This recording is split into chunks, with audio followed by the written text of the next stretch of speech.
গরম পড়ে গেছে অনেক দিন, তবে এবছর বেলের শরবত খাওয়া হয়নি একদিনও।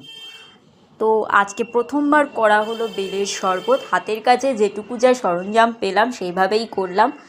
সাধারণত দুধ দিয়েই করি, যেহেতু ঘরে দুধ থাকে, কিন্তু আজকে চটজলদির মধ্যে জল দিয়েই করলাম। কর্তামশাই বাড়ি আসলেন আর একটু রেস্ট নিয়ে তাকে বেলের শরবত দিলাম। সে আবার ফ্রিজের জল খায় না, নর্মাল জল, মানে চিনি দিয়ে করলাম। আর পুরো বেলটা দেওয়া দরকার পড়েনি, অর্ধেকটাতেই হয়ে গেছে আর অর্ধেকটা রেখে দিয়েছি আগামীকাল। আর কর্তা মশাইকে দিই, দেখি তার কি রিয়াকশন। ওরে বাবা, সে বলছে একেবারে বিন্দাস হয়েছে।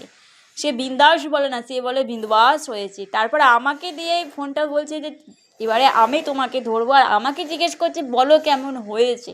তখন আমি একগাল হেসে বললাম আমি নিজেই করেছি আর নিজেরটাই বলবো কেমন হয়েছে, অবভিয়াসলি ভালো হয়েছে।